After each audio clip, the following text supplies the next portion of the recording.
Ursula von der Leyen, la présidente de la Commission européenne, a déclaré le 5 février que le continent devait approfondir ses liens commerciaux et trouver des accords avec la Chine à une époque de géopolitique hyper concurrentielle et hyper transactionnelle. C'est la deuxième fois en 2 semaines qu'elle appelle à un rapprochement avec la Chine.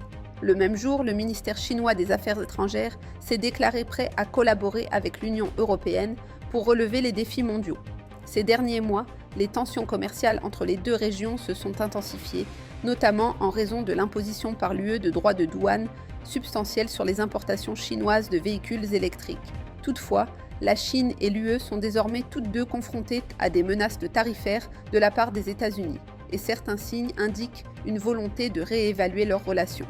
Les prophéties bibliques indiquent que la Chine et l'Europe surmonteront leurs différences et s'allieront économiquement au sein d'un marché des nations, excluant les États-Unis du commerce mondial. Pour une exploration complète de ces prophéties, nous vous invitons à consulter le Grand Marché des Nations.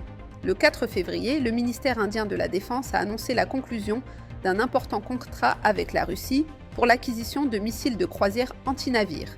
Cette acquisition stratégique est un élément clé de l'accord de coopération militaire de 10 ans que les dirigeants indiens et russes ont signé en 2021. Cet achat n'est que la dernière preuve en date que les puissantes nations asiatiques soutiennent toujours le président russe Vladimir Poutine, alors même qu'il continue de décimer l'Ukraine. La quantité et le type spécifique de missiles envoyés ne sont pas connus, mais l'annonce a précisé que la commande renforcerait la flotte sous-marine de l'Inde. Les prophéties bibliques indiquent que la Russie sera bientôt à la tête d'une alliance massive de nations asiatiques, et que l'Inde fera partie de cette alliance. Cette armée massive causera plus de destruction que n'importe quelle autre armée dans l'histoire de l'humanité. Pour plus d'informations sur ce sujet, veuillez lire « L'Asie reste solidaire avec Poutine ».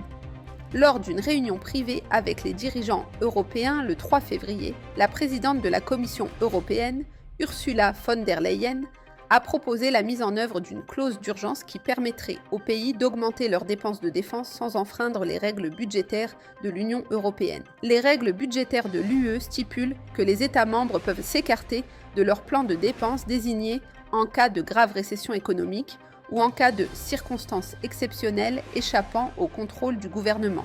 Selon un fonctionnaire européen, von der Leyen aurait proposé d'exempter totalement les dépenses de défense des déficits budgétaires nationaux. Mais l'adoption de la clause d'urgence donnera également aux pays une plus grande marge de manœuvre pour augmenter leurs dépenses de défense dans le cadre de leur plan de dépenses actuel. Herbert Armstrong, théologien aujourd'hui décédé, a mis en garde pendant des décennies contre l'imminence d'une union militarisée des nations européennes qui combinerait ses forces pour devenir une grande puissance mondiale. Cette puissance militaire européenne s'accroît aujourd'hui et tout effort de l'Europe pour augmenter sa défense renforcera cette puissance. Pour une analyse plus approfondie, veuillez lire notre article des tendances « Pourquoi la trompette surveille la poussée de l'Europe vers une armée unifiée ?»